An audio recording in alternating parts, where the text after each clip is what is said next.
Walang sinuman ang nag-akala na ang tunay na lawak ng kapangyarihan ng lalaking ito ay malalantad sa publiko dahil sa abyssal demonic wings. Halos hindi siya gumalaw, pero maging ang tinatawag na Diyos ng patayan ay nanginginig sa takot. Dahil sa isang iglap, napagtanto ng kabilang panig na taglay niya ang maalamat na 7 pakpak. Sa makapangyarihang pamilya Elhim, ang pinakamalakas na lahi sa kontinente. Bawat bata ay isinisilang na may wing totem. At kung mas marami ang pakpak, mas malaki ang potensyal at kapangyarihang mahika na natutulog sa loob nila. Ngunit sa dati niyang buhay, itinago siya ng lalaking tinuring niyang ama, ang Diyos ng digmaan, bilang isang itinakwil na walang pakpak, para nakawin ang kapangyarihan ng 7 pakpak para sa sarili. Mula araw na yon, namuhay siya sa ilalim ng walang katapusang panlalait at kahihiyan. Ngunit si Aster, na walang alam sa katotohanan, ay nag-ensayo pa rin sa pag-iespada araw at gabi para suklian ang kanyang ama sa pagpapalaki sa kanya, hanggang sa siya'y naging pinakamalakas na eskrimador sa pamilya. Ngunit sa isang misyon, ang squad na personal na pinamunuan ni Aster ay biglang tinambangan ng walang anumang dahilan. At ang tanging taong nakakaalam sa kanilang ruta ay ang ama na mismo ang nagbigay ng utos, habang kinakalagkad ang kanyang bugbog saradong katawan pasulong.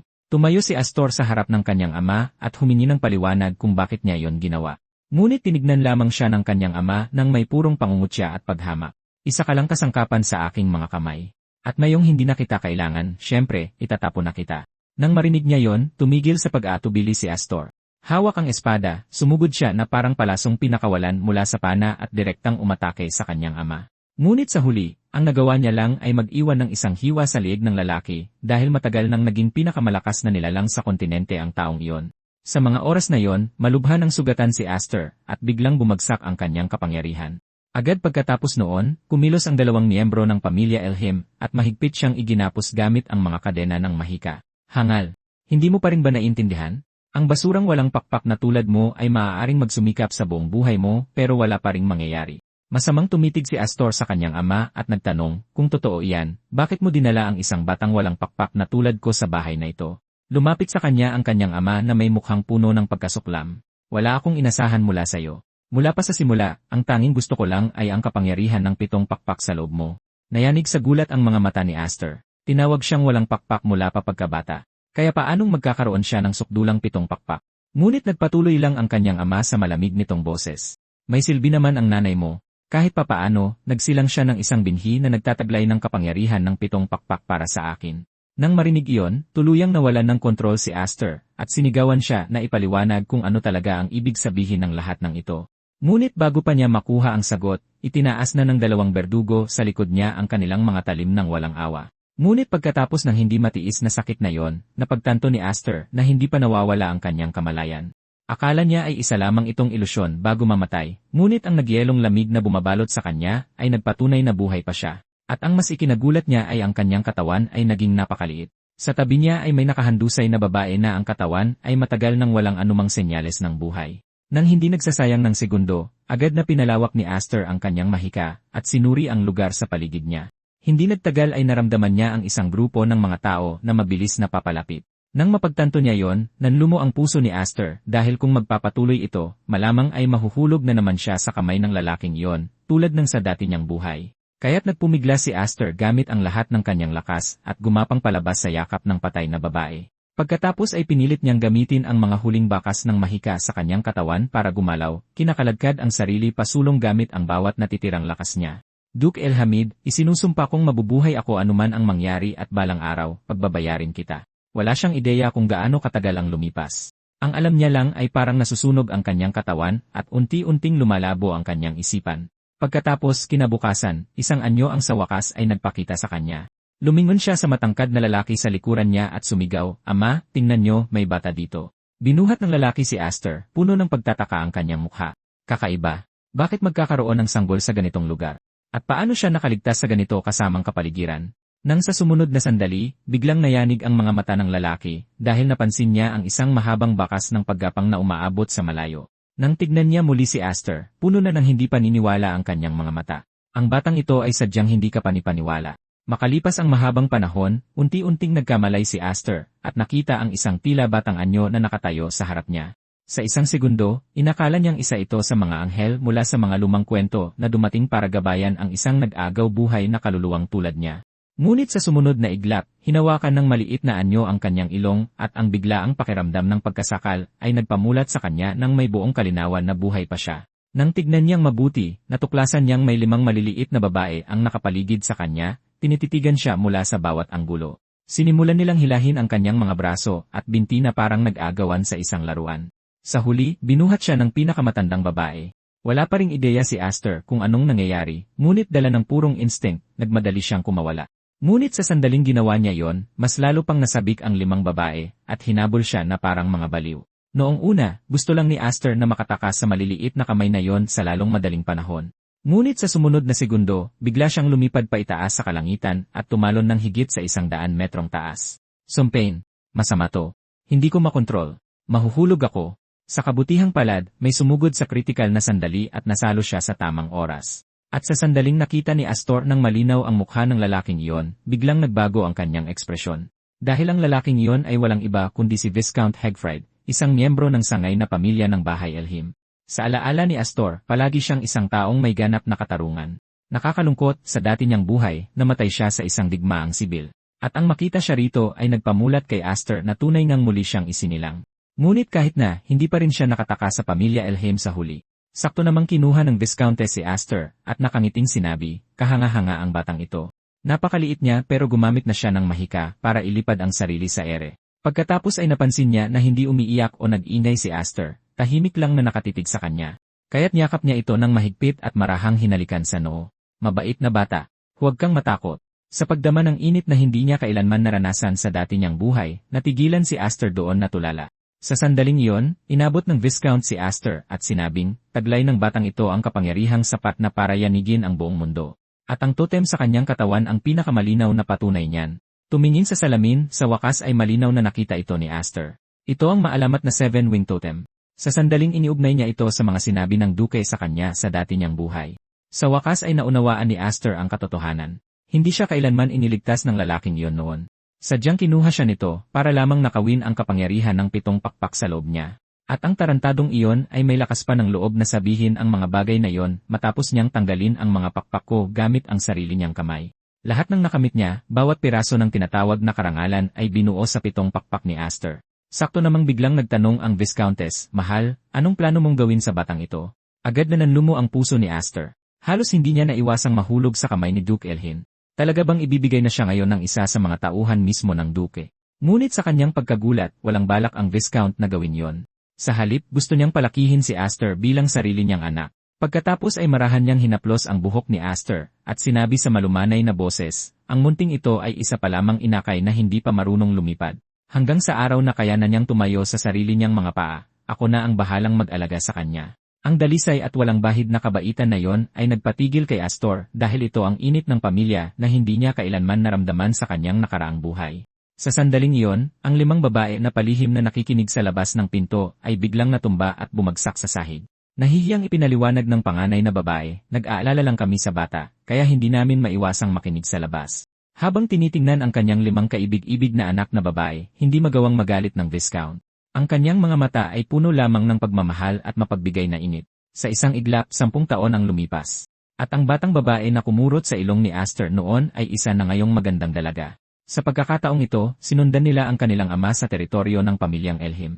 Dahil bawat taon, ang Duke ay nagdaraos ng isang malaking pagtitipon, isang pagkakataon para sa mga pamilyang nasa ilalim niya na ipakita ang kanilang lakas. At sa sandaling dumating sila, sinalubong sila ng hindi kakaunting tsismis. Kumalat ang mga bulungan sa karamihan. Narinig ko na umampon daw ang Viscount ng isang batang lalaki na hindi malaman kung saan galing.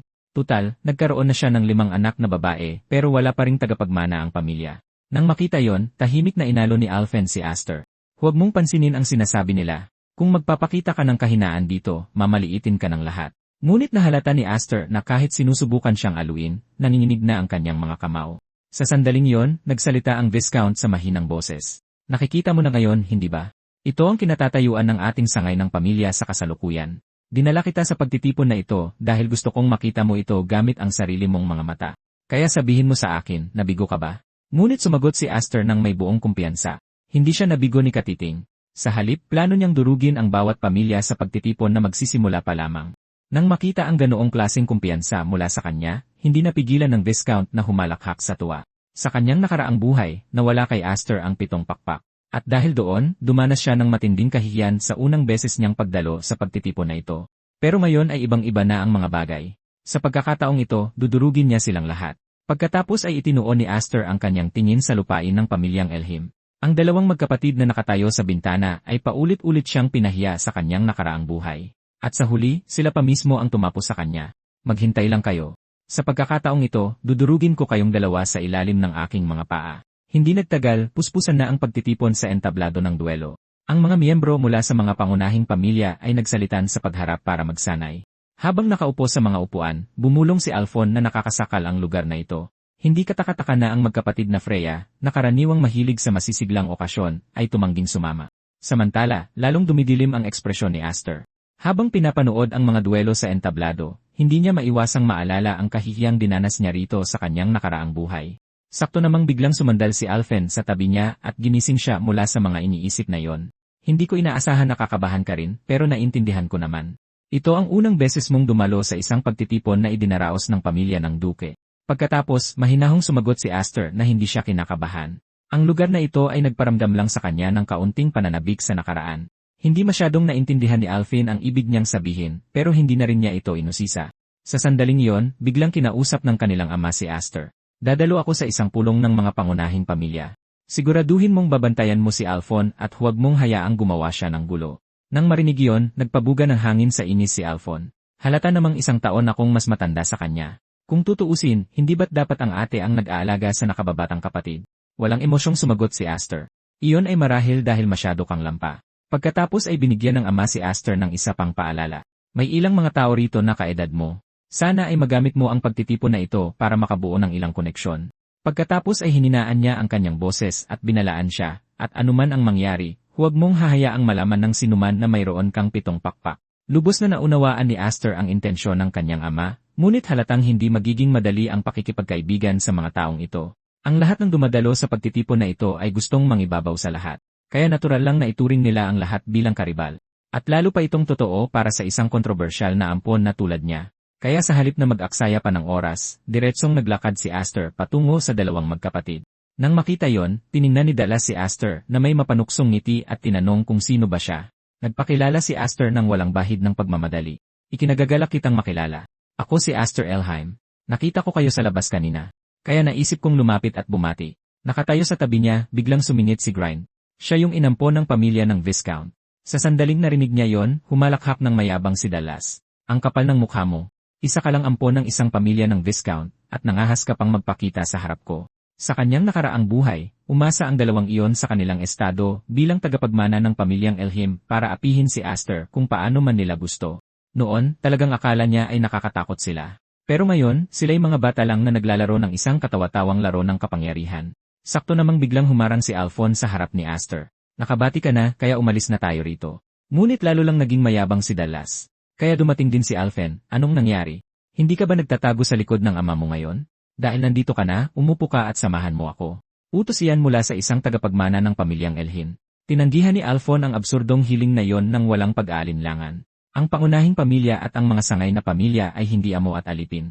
Wala akong dahilan para sundin ang mga utos mo. Pagkasabi niyon, hinawakan niya si Astor at sinubukang iwanan ang gulo. Ngunit patuloy na sumisigaw ng mga insulto si Dallas sa kanilang likuran.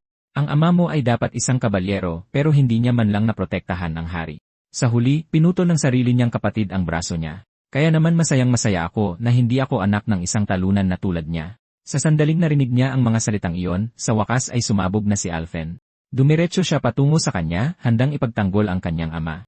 Ngunit idinura ni Dallas ang alak sa kanyang bibig diretsyo sa ulo niya. Itatak mo yan sa isip mo. Ito ang pamilyang Elhin. Kailan pa nagkaroon ng karapatan ang isang basura mula sa bahay ng Viscount na magmatapang sa harap ko? Matapos mapahiya ng paulit-ulit, hindi na mapigilan ni Alphen ang pag-agos ng kanyang mga luha, pero wala siyang kapangyarihang lumaban sa mga maharlikang mas mataas sa kanya. At sa sandaling iyon, umabot na sa sukdulan ang galit ni Aster. Walang abog-abog niyang inagaw ang bote ng alak mula sa isang kalapit na maharlika, at saka ito ibinato ng mataas kung saan nakatayo si Dallas. Sa sandaling nasalo ni Dallas ang bote na may pagtataka sa kanyang mukha. Iwinasiwas ni Aster ang kanyang espada sa isang malinis na galaw at hinati ang bote sa kamay ni Dallas sa gitna. Tumalsik ang pulang alak sa loob sa buong mukha ni Dallas. Ganito lang ba ang kayabangan ng pamilyang Elhim? Akala ko naman kaya mong harangin man lang ang ganyang bagay. Wala kang kwentang hayop. Naglakas loob kang insultuhin ang aking ama at ang aking kapatid. Kaya halika, ayusin natin ito ng maayos ngayon din. Kasabay nito, sa kabilang dako, isang gwardiya ang nagmamadaling pumasok sa bulwagan kung saan nagtitipon ang mga pinuno ng mga pangunahing pamilya. May nangyaring masama. Ang tagapagmana ng duke at ang ampon ng viscount ay parehong umakyat sa entablado ng duelo. Nang marinig niya yon, nagbago ang ekspresyon ng kanilang ama at agad siyang lumabas ng silid pulungan. Sakto namang tumakbo rin si Alphen papalapit sa kanya. Matapos marinig ang buong kwento, agad na nanlumo ang kanyang puso dahil alam niya, higit kanino man, nadala ni Aster ang sukdulang kapangyarihan ng 7 pakpak sa loob niya. Ilang taon na ang nakalipas, nawalan na ng kontrol si Aster dati. Noon, ang marahas na mahikang tumatagas mula sa kanya ay sapat na para manginig sa takot ang lahat ng 5 niyang magagaling na anak na babae. Kahit siya mismo ay nangailangan ng napakalaking pagsisikap para lang bahagyang mapigilan ang kapangyarihang iyon. Kung malalantad sa publiko ang totem ng 7 pakpak sa gitna ng duelong ito, magdudulot ito ng mga kahihinatnan na hindi sukat akalain. Sa pamilyang Elhemi, habang dumarami ang pakpak sa totem ng isang tao, mas lumalaki ang mahika at potensyal na nakatago sa loob. At hanggang ngayon, wala pang sinuman ang nakakaabot sa 7 pakpak. Sa sandaling iyon, mayabang na inilabas ni Dallas ang kanyang 4-winged totem. Tanga!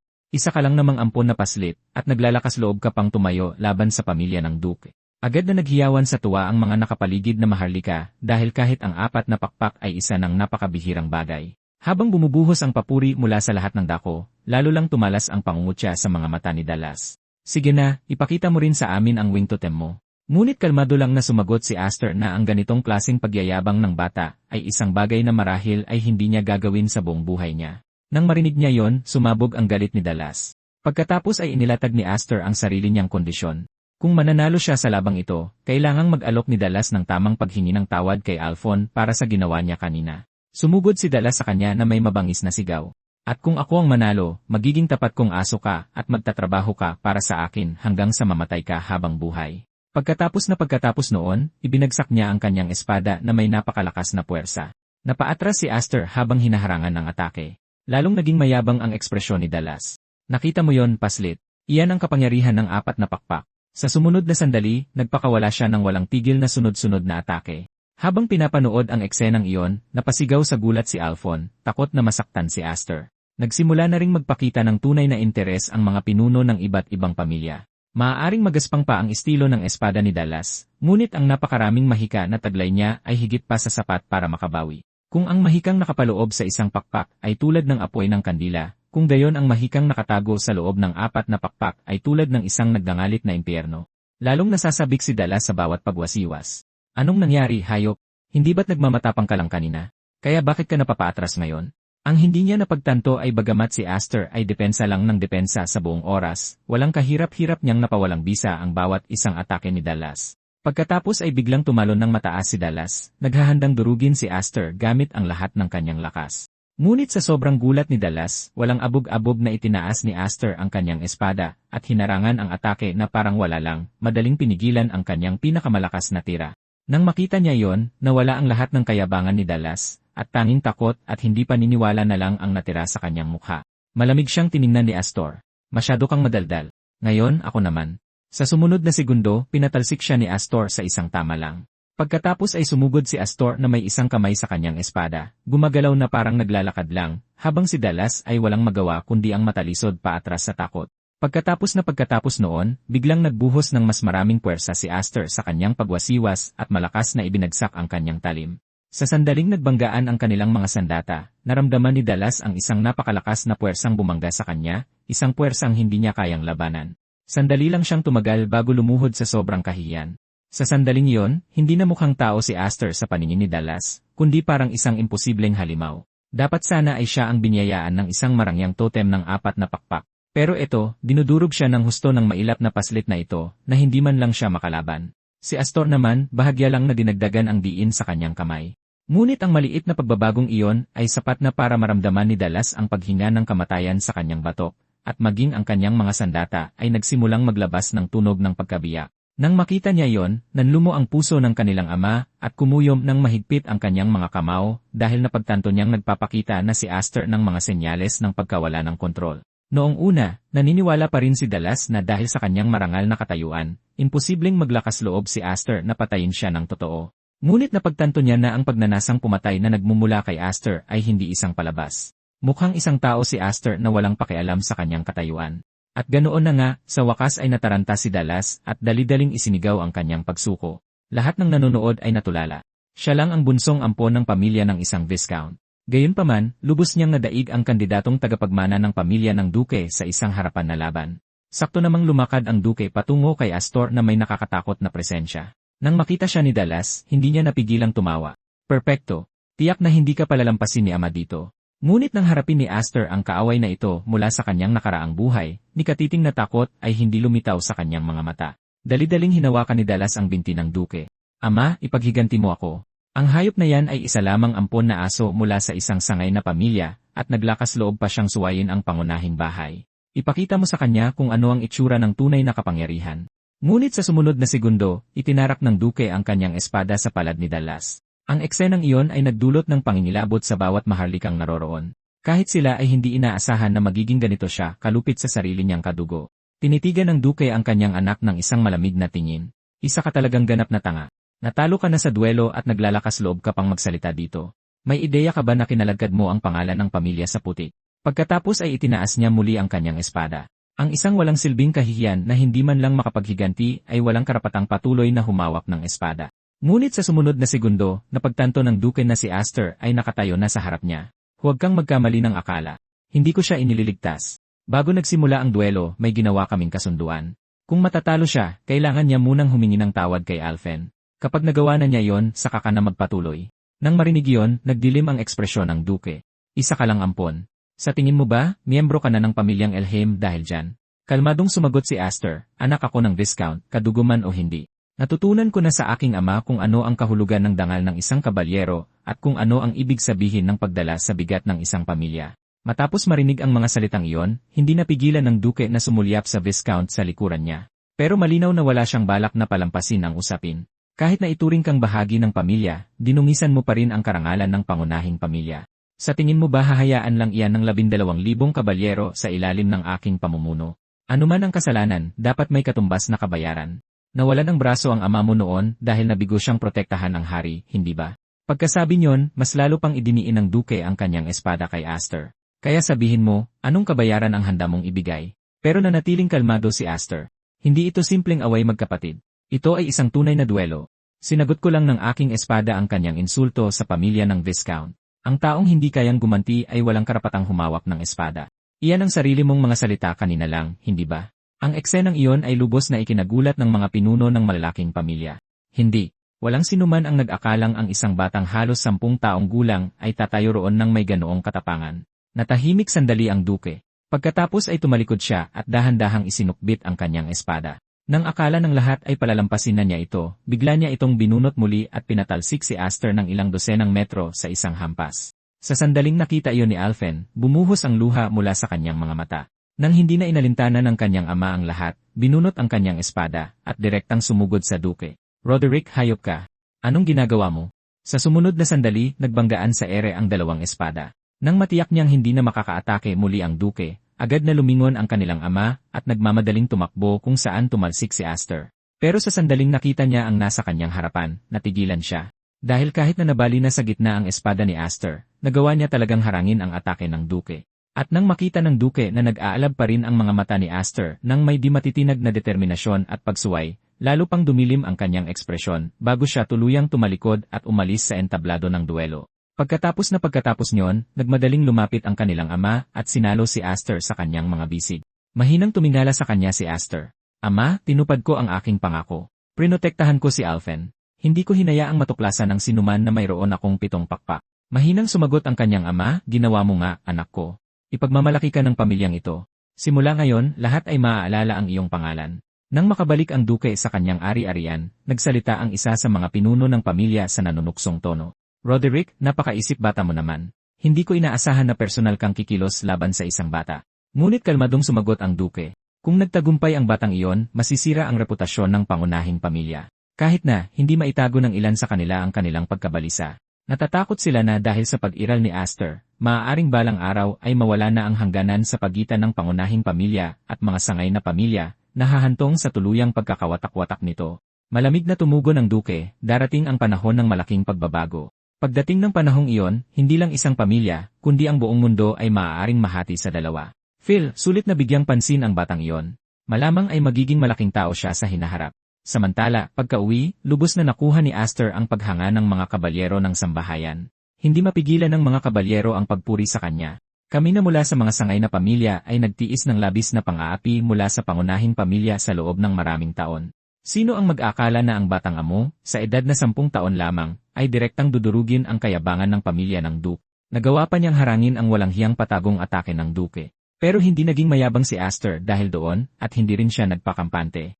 Alam niya na sa kanyang kalagayan ngayon, wala pa siyang karapatang maghiganti sa Duke. Bagamat naglalaman ng halos walang katapusang kapangyarihan ang kanyang 7 demonikong pakpak, wala siyang tunay na kontrol sa marahas na mahikang iyon. Isang maling dalaw lang at mawawalan siya ng kontrol sa isang iglap. Kaya ang tanging magagawa niya sa ngayon ay subukan ang mga limitasyon ng 7 demonikong pakpak hanggat maaari nang hindi hinahayaang mawala sa kontrol ang kanyang sarili. Ngunit bago pa man makapagseryoso si Aster, lahat ng kabalyero sa harap niya ay bagsak na sa lupa. Sakto namang lumapit si Alphen at sinabi sa kanya na may napakahalagang ibibigay sa kanya ang kanilang ama. Nang marinig yon, paalis na sana si Aster nang bigla niyang mapansin ang suot ni Alphen. Hindi ba't sinabi mong ayaw mo sa uniforme na pang-ensayo dahil hindi ito maganda? Kaya bakit mo suot yan ngayon? Kalmadong sumagot si Alphen na ang nangyari sa pagtitipon ay nagpamulat sa kanya na hindi na siya maaaring magpatuloy ng ganito. Hindi siya maaaring manatiling nagtatago sa likod ni Aster magpakailanman. Dahil doon, itinutok niya ang isang kahoy na espada sa kanya. Pansamantala, mag-ensayo kang maigi kasama ko. Lakas tayo ng sabay. Pagkatapos niyon, nagtungo si Aster sa silid ng kanyang ama. Tiningnan siya ng kanyang ama at sinabi, "Anak ko, 10 taon na ang lumipas mula noong dumating ka sa tahanang ito. Binalak kong hintayin na lumaki ka bago sabihin ito sa'yo, pero matapos makita ang ipinakita mo kanina, sa tingin ko'y oras na para ibigay ito sa'yo." Sa pagtingin sa singsing na yon, marangya, marangal, at nag-umapaw sa malalim na kapangyarihang mahika. Hindi napigilan ni Aster na magtanong, "Ama, ano po ito?" Kalmadong sumagot ang kanyang ama. "Ito ang simbolo ng pinuno ng pamilya." Nang marinig iyon, natigilan si Aster. Hindi niya kailanman inakala na pipiliin siya ng kanyang ama, isang anak na walang kaugnayan sa dugo, upang magmana ng pamilya. Pagkatapos ay nagpatuloy ang kanyang ama, sa ngayon, ang pamilyang ito ay nasa bingit ng kapahamakan. Napapaligiran tayo ng malalakas na kaaway sa bawat panig, kaya ang posisyon ng tagapagmana ay hindi na maaaring manatiling bakante. Dahil doon, hindi niya napigilang magtanong, kung gayon, wala po bang tutol ang aking mga kapatid na babae? Sumagot ang kanyang ama, "Sa susunod na dalhin ko sila sa Knight Academy, ako mismo ang magpapaliwanag ng lahat sa kanila." Nang marinig yon, hindi napigilan ni Aster na matawa. Siguradong hindi sila matutuwa tungkol dito. Kung tutuusin, sila ang iyong tunay na kadugo, lalo na si Ate Kudo at si Ate Marfa. Kapag nalaman nila, tiyak na magagalit sila. Sa mga salitang iyon, kahit ang kanyang ama ay nabahala dahil tama si Aster. Lalo na ang pangalawang anak na babae, si Kudo, na laging nangangarap na magmana ng pamilya. Pagkatapos ay tumayo si Aster at matigas na tinanggihan ang alok ng kanyang ama. Sa ngayon, hindi niya palubos na makontrol ang sarili niyang mahika. At noon, ang kakulangan sa kontrol na iyon ay halos ikamatay ng kanyang mga kapatid na babae. Kaya anong karapatan ng isang tulad niya na magmana sa posisyon ng pinuno ng pamilya? Pero pagkarinig niyon, napangiti na lang ang kanyang ama na may kasamang ginhawa. Lalo pang nakasiguro sa kanyang puso na tama ang pinili niyang tagapagmana. Napabuntong hininga na lang siya. "Lagi mo akong ginugulo, anak. Kadalasan, napaka-mature mo na hindi ka na mukhang bata. Mukha ka ng ganap na lalaki. Dahil ayaw mo pang tanggapin ang singsing na ito, ibibigay ko na lang sa iyo itong espada." Sa sandaling makita ito ni Aster, nagbago ang kanyang ekspresyon dahil isa itong maalamat na Devouring Demon Sword. Ang mismong sandata na maaaring magbigay daan sa kanya na pigilan ang kapangyarihan ng kanyang 7 pakpak.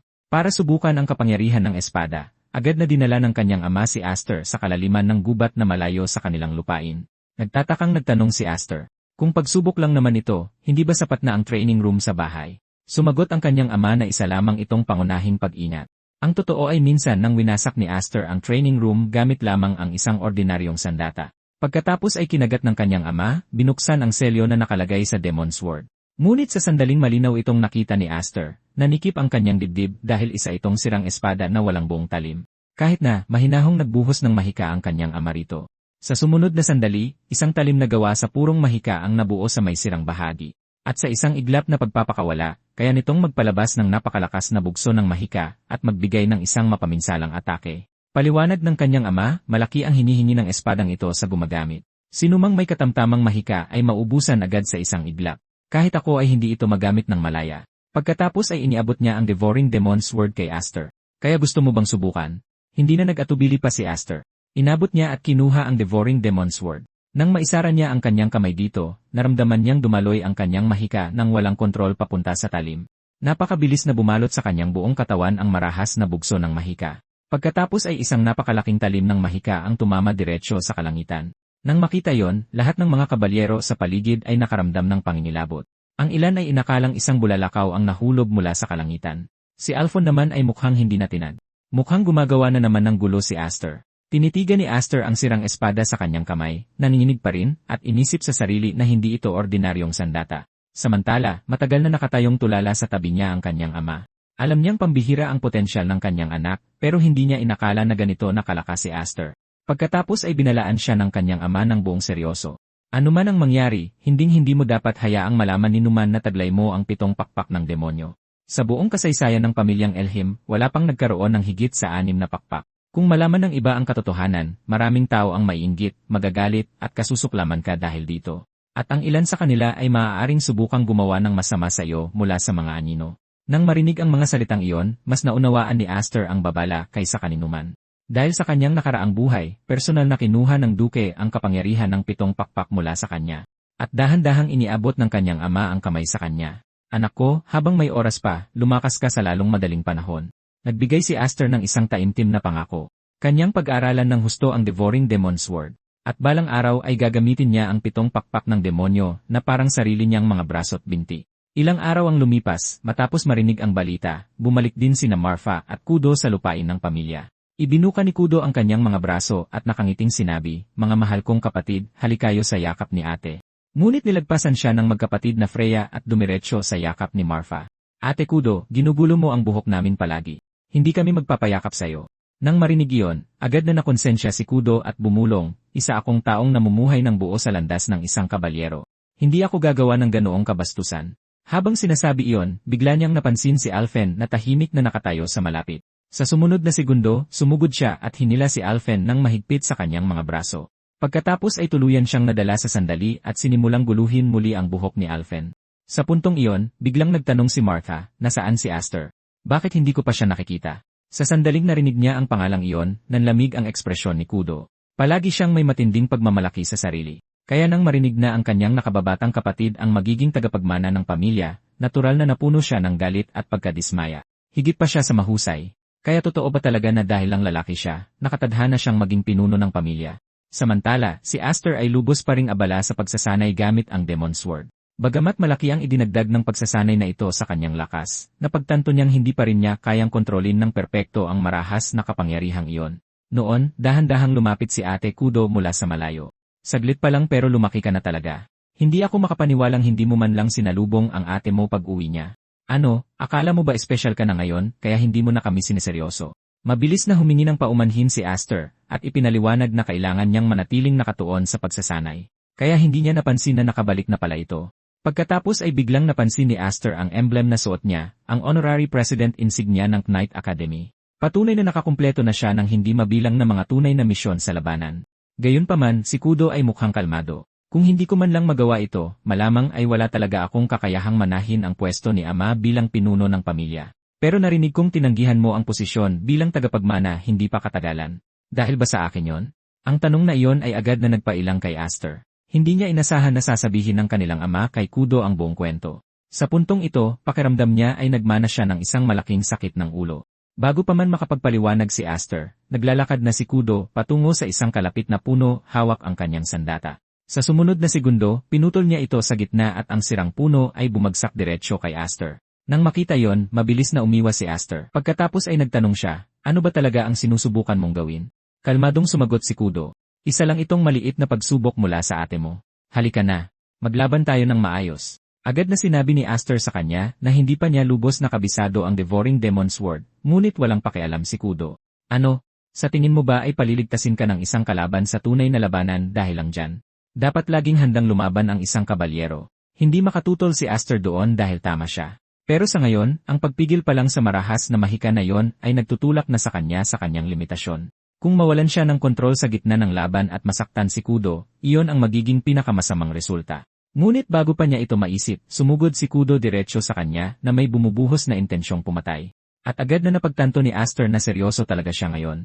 Kung tatanggi pa rin siyang lumaban ng maayos, maaaring malubha siyang masugatan doon mismo. Sa sumunod na sandali, marahas silang nagbanggaan, nag-iwan ng pagkawasak saan man sila dumaan. Lalong nasasabik si Pluto habang tumatagal ang laban. Talagang puno ka ng sorpresa. Hindi ko akalaing masasabayan mo ang bilis na nakuha ko pagkatapos magsanay sa Knight Academy. At ano yung kakaibang espada mo? Isang sirang talim na bumubuo ng dulo nito mula sa mahika. Pagkatapos sabihin yon, bigla siyang nagdagdag ng puwersa sa kanyang atake at pinatalsik si Aster paatras. Pero hindi na nagulat si Aster sa walang awang estilo ng pakikipaglaban na yon. Matagal nang ganito si Kudo. Iyon ay dahil si Aster lang ang nag-iisang lalaki sa mga nakababatang henerasyon ng pamilya. At bukod pa roon, mas marami siyang wing totem kaysa kaninuman. Kaya naman hindi na siya gusto ni Kudo mula pa noong simula. Palagi siyang gumagawa ng dahilan para hamunin siya, at hindi kalabisan kung tatawagin siyang likas na kaaway nito. Bago pa man makapag-isip si Aster, biglang nawala si Kudo sa kinatatayuan niya. Sa sandaling nakita niya yon, isang malakas na pakiramdam ng panganib ang bumalot sa kanya. Agad niyang itinaas ang kanyang espada patagilid at sinalag ang malakas nitong hiwa, isang atake na bumagsak na parang rumaragas ang alon. Sumigaw si Kudo sa galit, hindi ka karapat-dapat na maging tagapagmana ng pamilyang ito. Papatunayan ko sa lahat na ako ang pinakakarapat-dapat. Sa mansyon, nagsalita si Marfa na may halatang pag-aalala. Ayos lang ba na hayaan silang dalawa na maglaban ng ganito? Sa pinakamasama, maaaring may mamatay sa kanila sa laban na yon, pero mukhang buo ang tiwala ng kanilang ama. Ito ang pinakamahusay na paraan para malutas ang problema sa ngayon. Pareho silang padalos-dalos, pero hinding-hindi talaga lalagpas sa linya ang dalawang magkapatid na yon. Dahil nakita kung gaano siya kasigurado, nagpa siya si Marfa na magtiwala na rin sa kanila. Siya nga pala, Ama, hindi niyo naman kami pinabalik mula sa Knight Academy para lang pag-usapan ang issue sa tagapagmana, di ba? Pagkarinig niyon, dahan-dahang kinuha ng kanilang ama ang isang sulat at inilagay sa mesa. Sa sandaling nakita niya yon, nagbago ang ekspresyon ni Marfa dahil agad niyang nakilala ang sagisag sa sobre. Pag-aari yon ng pangunahing pamilya ng Elhim. Mukhang naging napakagaling ng ipinakita ni Aster sa pagtitipon. Nakuha na niya ang atensyon ng mga pangunahing elder ng pamilya at ngayon ay nag-utos ang pangunahing pamilya na humarap siya sa kanila ng personal. Sa pagkatantong iyon, agad na naunawaan ni Marfa kung gaano ito kaseryoso. Ilang taon nang pinipigilan ng pangunahing pamilya ang kanilang sangay na pamilya. Kaya imposibleng mananahimik lang sila at hahayaan ang isang henyo na kayang durugin ang pangunahing tagapagmana na lumakas ng walang hadlang. Samantala, walang kamalay-malay sa lahat ng ito, si Aster at Kudo ay nakikipaglaban pa rin ng matindi. Habang nakikipaglaban, hindi napigilan ni Aster na sumigaw. Pwede mo na bang itigil ito? Tinanggihan ko na ang posisyon ng tagapagmana noon. Mas alam mo yan kaysa kaninuman, di ba? Kung ganoon, bakit hindi mo pa ito bitawan? Pero malamig na sumagot si Kudo, iyon mismo ang dahilan kung bakit mas galit siya. Ang posisyon ng tagapagmana, na pinangarap niya buong buhay niya, ay basta na lang tinanggihan ni Aster na para bang walang halaga. Sa sumunod na segundo, bumagsak ang kanyang mabigat na espada sa kanya ng buong lakas. Sa sandaling iyon, pakiramdam ni Aster ay hindi isang dalagita ang kaharap niya, kundi isang mabangis na hayop na tuluyang nawala sa kontrol. Nang makita yon, agad gumamit si Aster ng teknik para ilihis ang lakas ng talim nito at itulak sa isang tabi. Sinubukan niyang samantalahin ang pagkakataong iyon para gumanti agad. Ngunit sa huli, minaliit pa rin ni Aster ang lakas ni Kudo. Sa sumunod na sandali, isang malakas na bugso ng mahika ang sumabog mula sa kanyang katawan at tumilapon si Aster. Napakalakas ng impact kaya't nabangga niya ang ilang puno bago tuluyang huminto. Malamig siyang tiningnan ni Kudo. Aster, sa totoo lang, bigo ako sayo. Dapat alam mo higit kaninuman na sa ating pamilya. Ang bilang ng pakpak sa totem ng isang tao ang nagtatakda kung gaano karaming mahika ang kaya niyang tiisin. Ang kasanayan ko sa espada ay mas mababa ng 2 antas sa iyo, pero iniiwasan mo ang direktang sagupaan sa akin sa buong panahon. Magaling ang iyong pag-espada. Ngunit ang tunay na kapangyarihan ay hindi lang galing sa pag-espada. Kapag tunay na naging isa ang mahika at pag-espada, doon lang lalabas ang buong lakas nito. Huwag mong sabihin hindi mo naintindihan ang isang bagay na ganoon kasimple. O takot ka bang mawalan muli ng kontrol, tulad ng nangyari 3 taon na ang nakalipas? Pagkarinig niyon, biglang may napagtanto si Aster. 3 taon na ang nakalipas, nang mawalan siya ng kontrol, muntik na niyang mapatay si Kudo. At mula noon, hindi niya namamalayang pinipigilan niya ang sarili niyang kapangyarihan. Sa madaling salita, ang dahilan kung bakit hindi niya palubusang napapanginoon ang Demon Sword na ito ay dahil pinipilit niyang pigilin ang sarili niyang mahika mula pa sa simula. Sa sandaling iyon, buong lakas na inilabas ni Kudo ang bawat huling hibla ng mahika sa kanyang katawan, naghahandang tapusin ang laban sa isang atake. Aster, nasa iyo ang lahat ng bagay na lagi kong ninanais. Kung wala ka man lang lakas ng loob na pasanin ang lahat ng iyan, huwag mo akong sisisihin kung agawin ko ito sa'yo gamit ang sarili kong mga kamay. Ngunit, ang buong lakas na atake niyang iyon ay basta na lang sinira ni Aster sa isang madaling pag-indayog. Dahil sa nakita, natigilan si Kudo sa purong gulat at pagkalito. Hindi niya maintindihan kung paano naging ganoon kalakas si Aster sa isang iglap lang. Kalmadong sumagot si Aster, dapat akong magpasalamat sa iyo para dyan.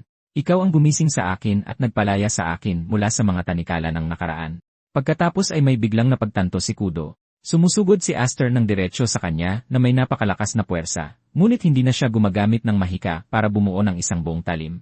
Sa madaling salita, ang hawak niya ngayon ay isang sirang espada lamang. Noong una, inakala ni Kudo na naubusan na siya ng mahika. Ngunit sa sumunod na segundo, naalala niya na ang 7 demonic wings ay may halos walang katapusang supply ng mahika. Kaya imposibleng gagawin niya ito ng walang dahilan.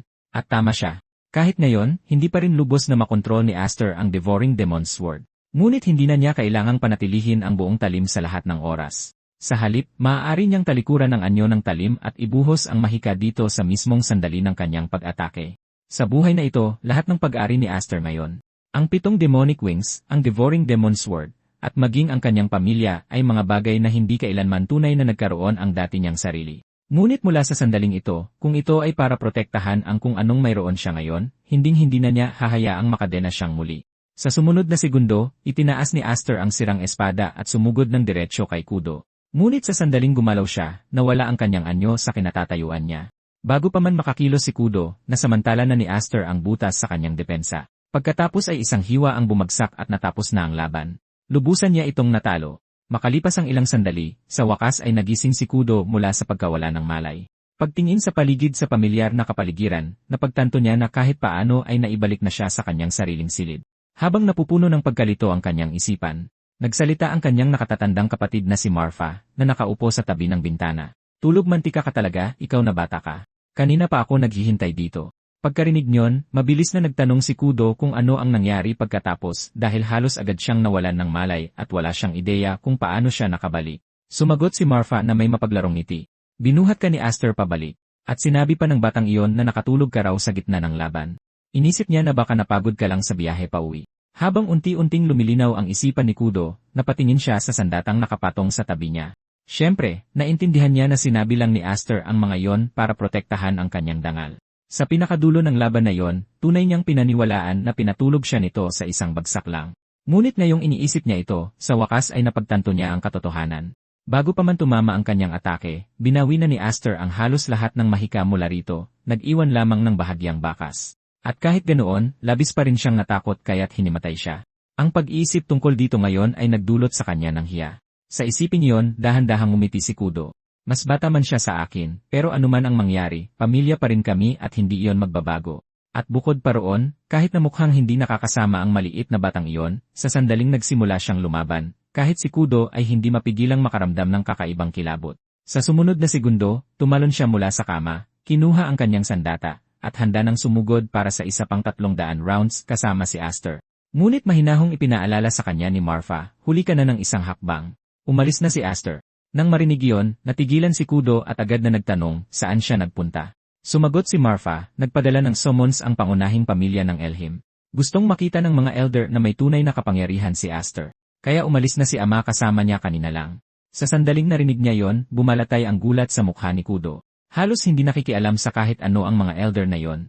Kaya kung bigla nilang ipinatawag si Aster ngayon, hindi ito maaaring maging magandang senyales. Tutal, dinurog niya ang tagapagmana ng duke sa pagtitipon hindi pa katagalan at labis na sinira ang dangal ng pamilya ng Elhim. Samantala, sa daan patungo sa pangunahing bahay, sinimulang ipaliwanag ni ama ang tungkol sa mga elder na yon kay Aster. Sila ang tipo ng mga tao na may taglay na napakalakas na puwersa o impluensya. Kahit na matapos magretiro mula sa unahan, taglay pa rin nila ang napakalaking otoridad kaya't madalas silang tawaging mga pinunong anino. Sa puntong iyon, hindi napigilan ni ama na mapabuntong hininga. Sa lahat ng taon mula nang ampunin kita, ni minsan ay hindi nagpakita ng interes sa iyo ang mga elder na yon. Ngunit ngayon pa, sa lahat ng pagkakataon, bigla ka nilang gustong ipatawag. Nang marinig iyon, mahinahong sinabi ni Aster, malaki ang tsansa na dahil ito sa nangyari sa pagtitipon. Sa mata ng mga matatandang iyon, mas mahalaga ang karangalan ng pamilya kaysa sa buhay ng tao mismo. Kaya sinumang dumungis sa pangalan ng pamilya ay itatapon sa mga hawla ng halimaw sa kanilang utos. Nang marinig iyon, kumunot ang noo ni Ama at nagtanong kung saan nalaman ni Aster ang mga chismis na iyon dahil nakakabahalang tama ang kanyang sinabi. Ang pagtatapon ng mga tao sa halimaw ay isa talaga sa mga karaniwang parusa ng mga elder. Nahiya na lang na sumagot si Aster.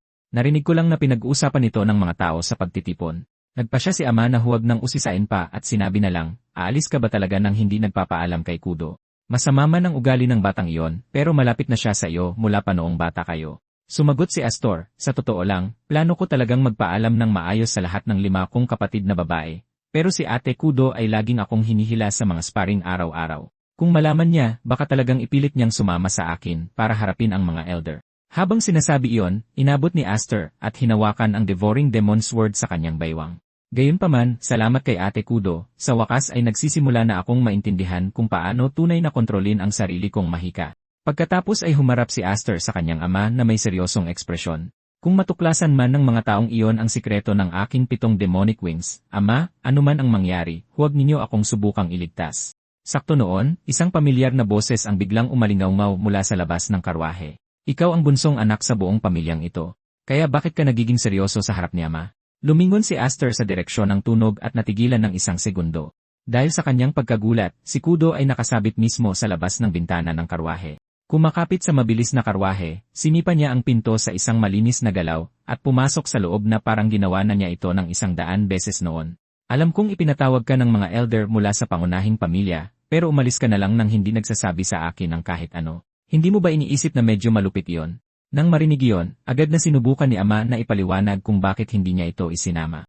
Ngunit umupo lang si Kudo sa tabi ni Aster, na parabang naintindihan na niya ang lahat. Pagkatapos ay humarap siya sa kanya, ang kanyang boses ay di pangkaraniwang seryoso. Kailangan mong mag-ingat sa pagkakataong ito. Malamang nasabi na sa iyo ni Ama at ni Ate kung gaano ito kapanganib. Di ba? Kapag may isang bagay na nagkamali, baka hindi ka na makabalik.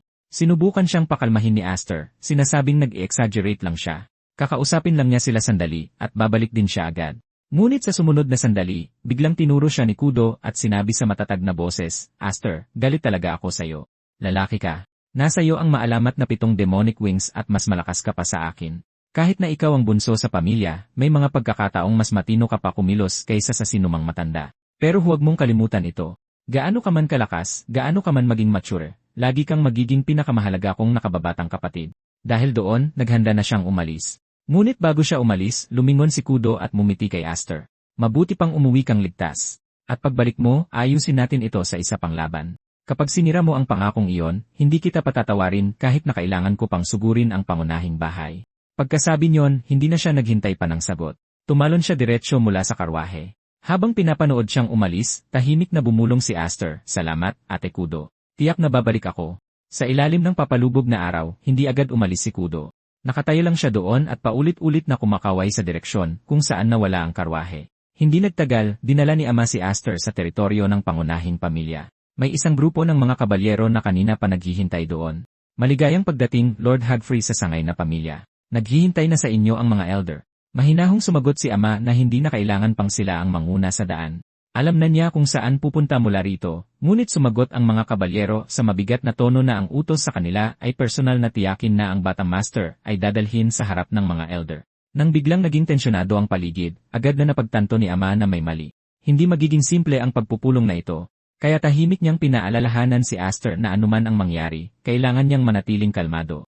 Ngunit ang atensyon ni Aster ay napunta na sa kalapit na training grounds. Mabilis niyang napansin na wala si Dallas kahit saan. Tila hindi pa rin gumagaling ang kanyang mga naunang sugat. Nang makita ni Ama na hindi sumasagot si Aster, inulit niya ang kanyang sinabi. Nang marinig iyon, bumalik sa katinuan si Aster, at mabilis na nangako na mananatili siyang kalmado anuman ang mangyari. Pagkatapos noon, isinuko ng mag-ama ang kanilang mga espada at pumasok sa loob. Ang silid ay puno ng isang mabigat at mapanganib na pakiramdam na parang mahirap huminga. Pagkatapos ay dahan-dahang nagsalita ang matandang nakaupo sa unahan. Aking apo, Hagfried. Mahigit 10 taon na mula nang huli kang tumapak sa lugar na ito. Nang marinig ang mga salitang iyon, agad na lumuhod si Ama at yumuko ng may paggalang. Matagal na panahon na, ika-6 na pinuno ng pangunahing pamilya. Nang makita yon, sinundan ni Aster ang halimbawa ng kanyang ama at yumuko rin bilang pagbati. Ngunit sa sandaling naramdaman niya ang presensya ng lalaking iyon, marahas na nanginig ang puso ni Aster dahil ang nakaupo doon ay ang halimaw na nagkukubli sa mga anino ng pamilya Elhim. Si Zinnis, ang ika-6 na patriarka ng pamilya. At nakaupo sa tabi niya ang mga dating pinuno na nagretiro na mula sa iba't ibang sangay na pamilya. Nakita na ni Aster ang ilan sa kanila noon sa pagtitipon. Habang tinitingnan ang eksena, hindi maiwasan ni Aster na malito. Wala man lang dito ang duke. Si Zenith, na nakaupo sa pinakamataas na pwesto, ay tila nabasa ang kanyang iniisip at dahan-dahang nagsalita. Hindi mo na kailangang hanapin siya, bata. Nagsisilbi rin siyang commander ng mga Royal Knight, kaya wala siyang oras para sa mga walang kwentang bagay na tulad nito. Kaya naman kaming mga matatanda ang humahawak nito para sa kanya. Nang marinig iyon, hindi na itago ni Aster ang kanyang pagkagulat. Sa kanyang nakaraang buhay, hindi siya nagkaroon ng pagkakataong makilala ang elder na ito. Kaya sa simula, binaliwala niya lang ito. Ngunit ngayong nakita niya ito ng personal, napagtanto ni Aster na ang otoridad ng lalaking ito ay maaaring higit pa sa mga duke. Nagsalita siya na parabang retirado na siya. Pero sa isang salita lang, kaya niyang ipatawag ang napakaraming makapangyarihang tao. Iyon pa lang ay nagpapakita na kung gaano kasindak-sindak ang kanyang impluensya. Nang makita yon, hindi na nagsayang ng oras si ama at direktang tinanong ang mga elder kung bakit nila ipinatawag si Aster dito. Dahan-dahang sumagot si Zenith Hegfried. Nahulaan mo na ang dahilan, hindi ba? Kaya bakit magkukunwaring hindi? Ang pagtitipon noong nakaraang araw ay ginawang isang ganap na gulo ng iyong bunsong anak, at ang dignidad ng pangunahing pamilya ay labis na naapektuhan dahil dito. Agad na sumagot si ama na personal ng inasikaso ni Duke Roderick ang bagay na yon noon, ngunit malinaw na walang balak ang mga elder na tapusin na lang doon. Sa kanilang paningin, hindi dapat inampon ni ama si Aster sa pamilya sa simula pa lang. Sunod-sunod silang nagsalita. Noong una, handa kaming magbulag-bulagan. Ngunit ngayon, ang batang ito ay nagpakita na ng pangil sa pangunahing pamilya. Kung ganoon, ang pagpapatapon ang tanging kapalaran na nararapat sa kanya. At ikaw, Hegfried, bilang kanyang amang ampon, ay may pananagutan din. Nang makita yon, agad na humakbang si Aster at sinabing, lahat ng nangyari ay kagagawan ko lamang. Wala itong kinalaman sa aking ama. Umiling lang ang ama sa kanya ng tahimik. Malamig na nagpatuloy ang mga elder. Mukhang kulang talaga sa disiplina ang batang ito. Naglakas loob siyang sumabat sa aming usapan ng walang pahintulot. Sa tingin mo ba ang 12,000 kabalyero na nagdadala ng pangalang Elhim ay isa at nagkakaisa? Sa katotohanan, hindi mabilang na tao ang nag-aabang sa pinakamataas na pwestong iyon na parang mga gutom na hayop. Ginagawa lang namin ito dahil natatakot kami na baka isang araw ay maging banta ka sa Elhim mismo. Saka dahan-dahang itinutok ni Zenith ang kanyang espada sa ama ni Aster.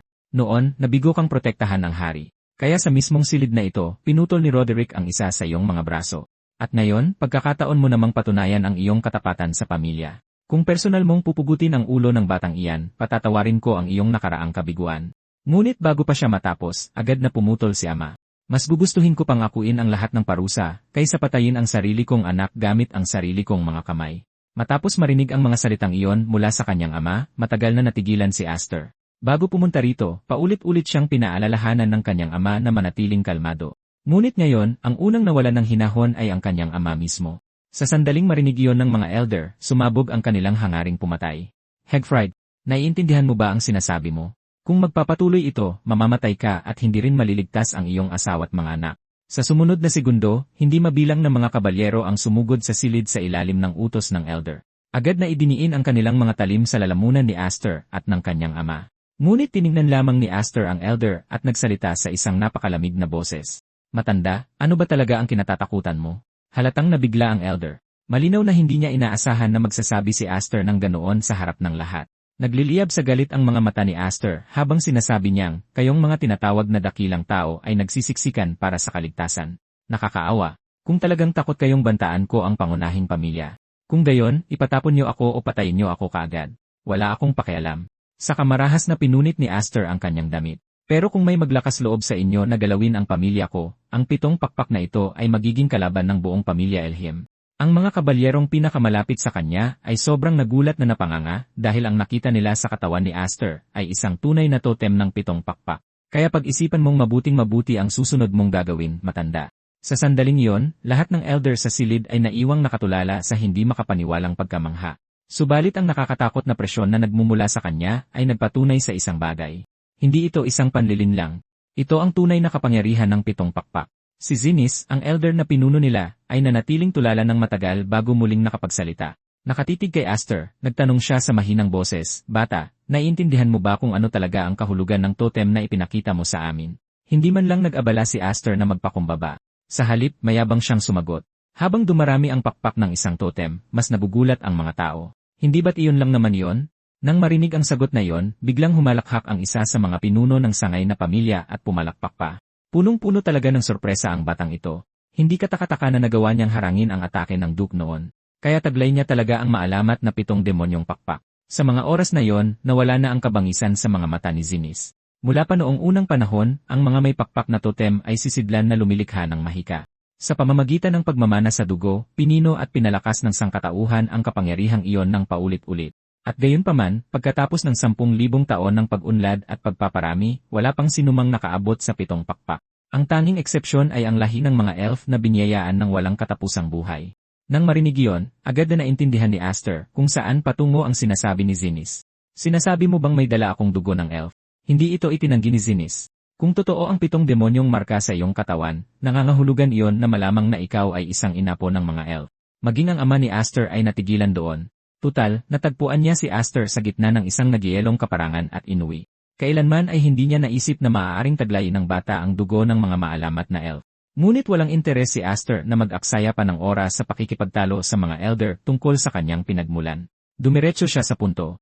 Ako ang anak ng pamilya ng Viscount, kaya hindi na mahalaga kung ano ako dati. Ang gusto kong malaman ngayon ay kung mayroon ba talaga kayong determinasyon na gawin akong kaaway. Kung talagang itatakwil ako sa pamilya Elheim, hindi mabilang na mga paksyon sa labas ang mag-uunahang tanggapin ako. At sa kanila, tiyak na may mga puwersang galit sa Elheim. Para sa mga taong tulad niyo na higit sa lahat ay takot sa rebelyon, ako ay naging isang malaking bantana. Sa ilang paraan, maaaring mas mapanganib pa ako kaysa kay Duke Roderick mismo. Ibig sabihin, ang talagang gusto ninyo ay panatilihin akong malapit. Dahil doon, nagsimulang pagpawisan ng malamig ang mga noo ng mga elder dahil walang mali sa kahit isang salitang sinabi ni Aster. Ang pamilya Elhiem ay maaaring mukhang napakalaki at nagkakaisa sa labas, ngunit sa loob, ito ay malayo sa pagiging matatag. Bawat sangay na paksyon ay nag-agawan para sa pinakamataas na pwesto. At sa kanyang nakaraang buhay, iyon mismo ang kontradiksyon na sa huli ay nagsimula ng isang malawakang digmaang sibil. Kaya sa buhay na ito, kung nais ni Aster na baguhin ang malagim na hinaharap na naghihintay sa kanyang ama, kailangan niyang alamin dito mismo kung sino ang kaaway at kung sino ang maaaring maging kaalyado. Gaano man kalaki ang panganib, sulit pa rin ito. Pagkatapos ng mahabang katahimikan, sa wakas ay nagsalita si Zinnis. Bata, sa tingin mo ba talaga ganyan kalaki ang halaga mo? Ang 7 demonyong pakpak ay umiiral lamang sa mga alamat. Walang sinuman ang makakapagpatunay na ang 7 pakpak na totem sa iyong katawan ay tunay na totoo. Hindi umatras si Aster ni Katiting. At kung sa tingin nyo ay peke ito, bitayin nyo ako ngayon din. Pero kung gagawin nyo, itatapon lang ng pamilyang ito ang isang makapangyarihan sa hinaharap na kayang durugin ang lahat sa kanyang daraanan. At kung sakaling makaligtas ako, sa lalong madaling panahon, isang tunay na digmaan ang sasabog sa pagitan ko at ninyong lahat. Pagkasabi niyon, itinuon ni Aster ang kanyang tingin kay Zinnis nang hindi kumukurap dahil bawat salitang binitawan niya ay pain para makuha ang matanda. At kung nagkamali siya, kahit kaunti sa kanyang kalkulasyon, siya at ang kanyang umampong pamilya ay maaaring bitayin agad-agad. Sa sandaling iyon, si Count Mez, isa sa mga pinuno ng sangay na pamilya, ay tumayo. Kung gayon, bakit hindi natin isailalim ang batang ito sa isang pagsubok? Hindi ba't sabi kayong lahat na masaksihan ang tunay na kapangyarihan ng 7 demonyong pakpak gamit ang inyong sariling mga mata? Kung ang pamilyang Elhiem talaga ang pinakamalakas sa kontinente, tiyak na mayroon kayong kahit isang lugar na angkop para sa isang tamang pagsubok. Agad na naunawaan ni Aster kung ano talaga ang ibig sabihin ng Count. Kahit na ipinapalabas ni Mez na ito ay isang paghatol ng pamilya. Walang duda na binibigyan niya talaga si Aster ng pagkakataong ipakita ang kapangyarihan ng 7 pakpak sa publiko at iwanan ang mga matitigas na ulo na matatanda na walang masasabi. Nang marinig iyon, sa wakas ay tumango si Zinnis. Sige, bata. Kung gusto mo talagang maniwala kaming lahat sa iyo, ipakita mo sa amin ang kapangyarihan ng 7 pakpak na kayang durugin ang lahat ng humarang dito. Hindi nagtagal, dinala nila si Aster sa isang piitan na nababalot sa walang katapusang kadiliman. Ang lugar na ito ay dating nagsilbing kanlungan para sa pamilya sa panahon ng krisis. Ngunit napabayaan ito ng napakaraming taon kaya sa huli ay nagsimula kaming mag-alaga ng isang makapangyarihang halimaw dito. Simple lang ang iyong pagsubok, talunin mo ito. Nang makitang umabot sa ganito ang mga bagay, hindi pa rin napigilan ng ama na bumulong sa sarili. Sinabi ko na sa iyo mula pa sa simula. Ano man ang mangyari, dapat mong panatilihing lihim ang tungkol sa 7 demonyong pakpak. Ngunit mahinahong sumagot si Aster, hindi ko ito maitatago magpakailanman. At saka, handa na silang kumilos laban sa aking pamilya. Matapos marinig iyon, natigilan ang ama ng matagal.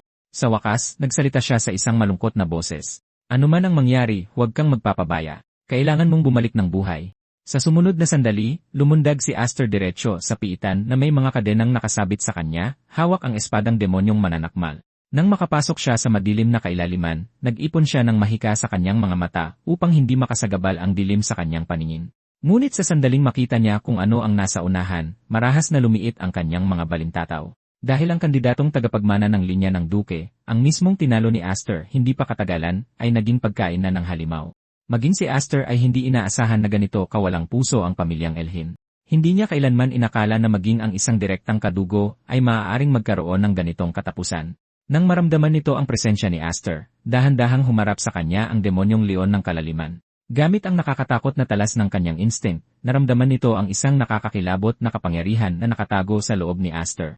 Sa sandaling namataan nito ang kanyang aura, umungol ito ng nakakabingi at sumugod sa kanya ng may mabangis na bilis. Ngunit hinugot lang ni Aster ang kanyang espada, naging isang guhit ng pulang-pula na liwanag habang mabilis siyang dumaan. Sa sumunod na iglap, ang makapangyarihang undead na halimaw ay hiniwa sa hindi mabilang na piraso. Habang nanonood mula sa labas, lahat ng matatanda ng pamilya ay nakaramdam ng hindi sinasadyang panginginig. Bawat taong inihagis nila sa piitan na yon noon ay nilamon ng walang kahit katiting na pagkakataong lumaban. Subalit, dinurog ni Aster ang halimaw ng buong buo, na tila hindi man lang ito mahirap. Kaya pala hindi gaanong kalakas ang halimaw na ito tulad ng itsura niya. Sa totoo lang, para sa akin, hindi man lang ito kasing nakakatakot ni Ate Kudo. Ngunit sa mismong sandaling iyon, biglang naramdaman ni Aster ang isang baluktot na alon ng mahika na nagmumula sa kanyang likuran. Sa sandaling lumingon siya, biglang lumiit ang kanyang mga balintataw dahil ang halimaw na kapipira-piraso lang niya ay muling binubuo ang sarili. Iyon pa lang ay sapat ng patunay na ang nilalang na ito ay isang tunay na undead. Nang makita iyon, agad na nagbago ang mukha ng ama. Bakit mag-aalaga ang pangunahing pamilya ng isang bagay na ganito kasindak-sindak? Kahit na may 7 demonyong pakpak, maaaring hindi makayanan ni Aster ang isang halimaw na tulad nito. Ngunit lalo lamang lumamig ang ngiti sa mukha ni Elder Zinnis. Nang una namin itong matagpuan, inakala rin namin na isa lang itong ordinaryong halimaw. Pero kahit anong paraan ang gamitin namin para patayin ito, bumabalik ito sa dati sa isang iglap. Kaya sa huli, ginawa namin itong perpektong kasangkapan para sa pagsubok ng kapangyarihan. Lahat ng mga pinuno ng sangay na pamilya sa malapit ay mukhang seryoso. Sa kanilang mga mata, ito ay isang kalaban na imposibleng matalo. Kahit ang mga taong kasing lakas nila ay walang tunay na sagot para sa isang undead na nilalang, lalo na ang isang batang tulad niya. Isa sa kanila ang hindi napigilang magsalita. Elder, hahayaan niyo na lang ba siyang mamatay ng walang kabuluhan? Taglay niya ang maalamat na 7 demonyong pakpak. Ngunit hindi nagpakita si Zenny ng anumang intensyon na itigil ang pagsubok. Kung tunay siyang lalamunin ng halimaw na iyon, patunay lang ito na ang kanyang 7 demonyong pakpak ay isang walang lamang titulo. Bukod pa riyan, kahit mamatay siya, maaari ko pa rin siyang gawing isang undead na nilalang. Mas magiging madali lang siyang kontrolin sa ganoong paraan. Si Count Mez, ang siyang nagsalita para kay Aster kanina, ay kinabahan lang at pinagpawisan ng malamig. Ngunit kahit siya ay walang otoridad na makialam sa pagsubok, ang tanging magagawa niya ay ipagdasal na makaligtas si Aster sa krisis na ito. Pagkatapos ng ilang palitan ng atake, sa wakas ay naunawaan ni Aster kung gaano talaga kasindak-sindak ang nilalang sa kanyang harapan. Kahit ilang beses niya itong tadtarin, walang atake niya ang nagdulot ng pamatagalang pinsala. Ang mga ordinaryong undead ay maaaring mag-regenerate, ngunit hindi ganito kabilis. Ang mas malala pa, sa bawat pagbabalik nito, lalo pang lumalakas ang aura nito. Kung naisirain ng tuluyan ang isang nilalang na tulad nito, ang dalawang pinakakaraniwang paraan ay sikat ng araw o paglilinis sa pamamagitan ng isang banal na relikya. At kung hindi matugunan ang alinman sa mga kondisyong iyon, ang pinakamatalinong sagot sa labanan ay simple lang, tumakbo. Ngunit walang karapatan si Aster na umatras dito. Higit pa riyan, mapoprotektahan lamang niya ang kanyang umampong pamilya kung mapapatunayan niya ang halaga ng kapangyarihan ng 7 pakpak. Sa isipang iyon, pinakawala ni Aster ang kapangyarihan ng 7 pakpak at humataw, binura ang undead na halimaw sa isang napakalakas na atake. Napakalakas ng puwersa sa likod ng ataking iyon, halos wasakin nito ang mismong piitan na sinasabing hindi masisira. Nang makita iyon, lahat ng elder na naroroon ay napanganga. Ang ilan sa kanila ay bumagsak pa sa sahig sa kinatatayuan. Kaya ito pala ang kapangyarihan ng 7 pakpak. Sobra itong nakakatakot. Ngunit sa mga mata ni Zinnis, mayroon lamang pagkadismaya. At mula sa kanyang bibig ay lumabas ang isang tahimik na salita, sayang. Pagkatapos, sa sumunod na segundo, isang malaking kuko ng halimaw ang biglang lumabas mula sa usok at bumagsak kay Aster. Ang nakakatakot na puwersang iyon ay nagdiin sa kanya sa lupa ng husto kaya't hindi siya makagalaw.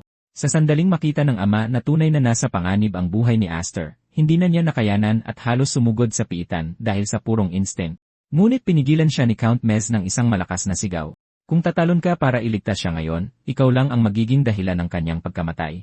Nang marinig iyon, malamig na tanong ng ama, sinasabi mo bang tumayo lang ako rito at panoorin siyang lamunin ng buhay ng halimaw na iyon? Ngunit agad na ipinaliwanag ni Count Mess, masyado kang natataranta bilang isang ama para makita ito ng malinaw. Ang batang iyon ay hindi nagpakita kahit katiting na desperasyon, na nangangahulugang halatang may itinatago pa siyang tunay na alas. At sa mismong sandaling iyon, isang malamig na ngiti ang dahan-dahang lumitaw sa gilid ng labi ni Aster. Dahil ang dahilan kung bakit pinanatili niyang mukhang mahina hanggang ngayon ay para mismo sa sandaling ito. Sa sumunod na segundo, nagsimulang magbuhos si Aster ng mahika sa espadang demonyong mananakmal na parang isang baliw. Ang talim na nabuo mula sa siksik na mahika ay agad na tumagos sa undead na halimaw. Ngunit walang intensyon si Aster na tumigil doon. Sa halip, mas lalo pa siyang nagpasok ng mahika sa espada ng may mas matinding bagsik. Di nagtagal, ang nakakatakot na kapangyarihang nagmumula sa talim ay tuluyang dumurog sa undead na halimaw hanggang sa mawala ito. Nang makita ang eksenang iyon, biglang nagbago ang ekspresyon ng ama dahil iyon mismo ang teknike sa espada na itinuro niya noon kay Aster. Pero sa mga kamay ni Aster, ang galaw ay nagbago na. Hindi na lang ito isang talim ng mahika, kundi isang nagngangalit na bagyo na parang marahas na buhawi na walang tigil na pumuputol sa lahat. Di nagtagal, nasindak ang mga nanonood na elder nang mapagtanto nilang ang mismong dungsyon ay nagsisimula ng gumuho sa ilalim ng puwersa nito. Si Zinni ay mukha pa ring kalmado at panatag sa labas, pero sa kaibuturan ng kanyang mga mata, hindi na maitago ang pagnanasa at pag-ingat. Kaya ito pala ang kapangyarihan ng maalamat na 7 demonikong pakpak, isang puwersang sinasabing mas nakatataas pa sa 6 na pakpak. Ito ay tunay na kabaliwang nagkatotoo. Di nagtagal, ang marahas na pagyanig na dulot ng napakalakas na mahika ay nagsimula ng humupa. Ang blonde na elder na bumagsak sa lupa kanina ay masyado pang gulat para tuluyang makabawi. At sa isang sandali, hindi niya man lang maintindihan kung ano ang nangyari. Pero sa sumunod na segundo, nang tumingin siya sa dungsyon, tuluyan siyang natigilan. Saan napunta ang undead na nilalang? Kahit si Zinnis, ang elder na may hawak na napakalaking kapangyarihan at nanatiling kalmado sa lahat ng oras, ay hindi napigilang magpakita ng bahagyang pagkagulat. Para sa karamihan, mukhang gumawa lang si Aster ng isang ipo-ipo ng mahika at ginamit ito para durugin ang undead na halimaw. Pero sa totoo lang, hindi man lang iyon matatawag na teknik. Nangangailangan ito ng napakalaking kapangyarihan ng mahika at ang isang bagay na tulad niyon ay magagawa lamang ng isang taong tunay na nagtataglay ng 7 demonikong pakpak. Pagkatapos, lumingon si Zenith sa ama-amahan ni Aster at dahan-dahang sinabi, "Nagpalaki ka nga talaga ng isang ganap na halimaw." Pero ang kanyang ama-amahan ay sumagot lamang ng isang mapait na ngiti. Sa totoo lang, kahit ako ay nagulat. Hindi ko inakalang lalago ang anak ko ng higit pa sa inaasahan ko. Sa puntong iyon, sumingit si Count Mess at direktang tinanong si Zenith kung sapat na ba ang ipinakita ni Aster para makapasa sa tinatawag na paghatol. Hindi tumutol si Zenith. Sa halip, hayagan niyang inamin ito. Naniniwala ako na matapos masaksihan ito ng inyong mga mata, wala nang sinuman dito ang kukwestiyon sa pagiging totoo ng kanyang 7 demonikong pakpak. Pagkatapos, dinala ni Zinni si Aster mag-isa sa isang hiwalay na silid. Sa kanilang pag-uusap, bigla niyang tinanong kung handa bang tanggapin ni Aster ang karapatan sa mana ng pangunahing pamilya. Pero tinanggihan ni Aster ang alok ng walang bahagyang pag-aalinlangan at malinaw na sinabi na ang tanging lugar na itinuturing niyang tahanan ay ang pamilya ng Viscount na pinamumunuan ng kanyang ama. Nang marinig iyon, si Zenith ay unang nagpakawala ng isang mahinang tawa na tila kinukutya ang kanyang pagpapakumbaba.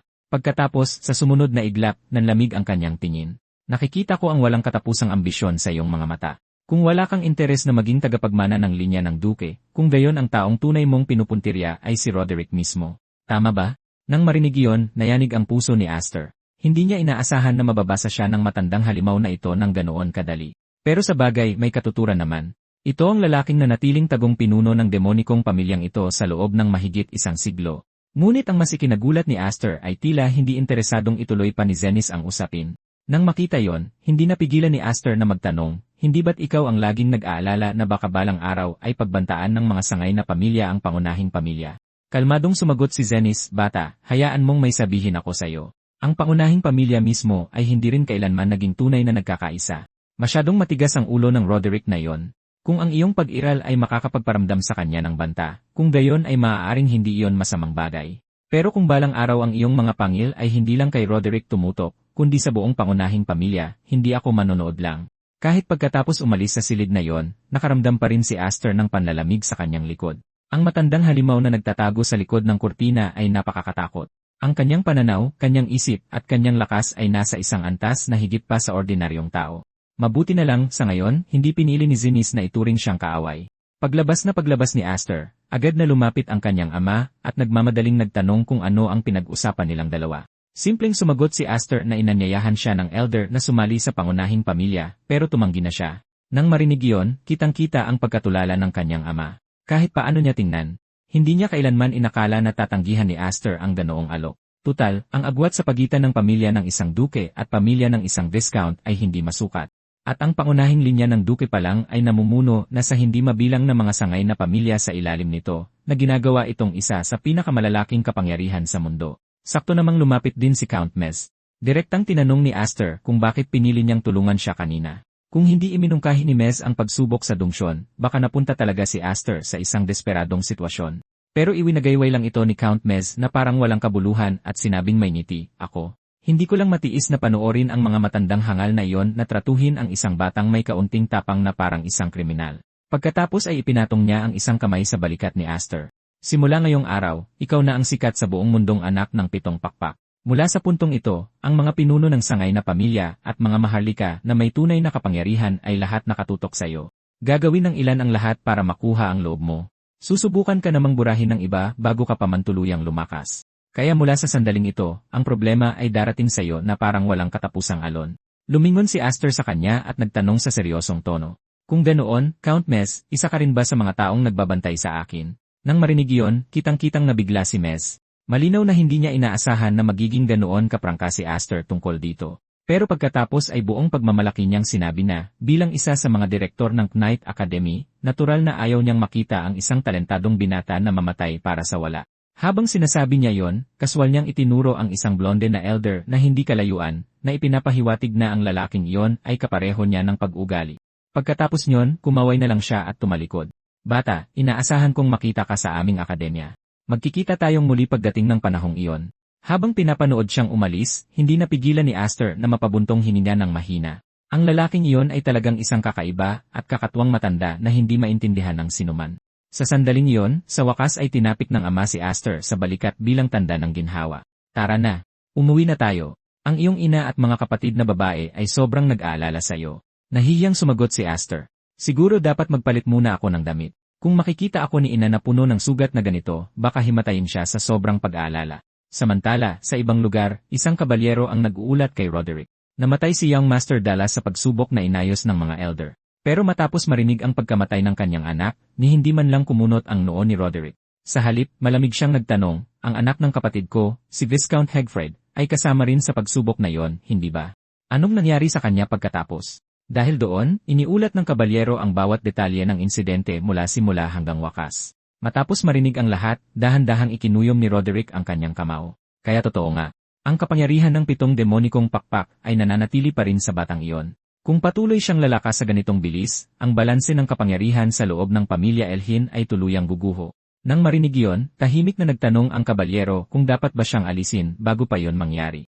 Pero agad na tinanggihan ni Roderick ang ideya. Ang 7 demonikong pakpak ay mapapasa akin sa huli. Hanggang sa panahong iyon, hayaan muna nating magmayabang ang maliit na batang iyon ng kaunti pa. Gusto kong makita kung gaano katagal makakapagpumiglas ang isang nakatakas sa aking mga kamay noon. Sa isang iglap, 4 na taon pa ang lumipas. Ang lugar ng pagpaparehistro ng Knight Academy ay puno ng mga tao.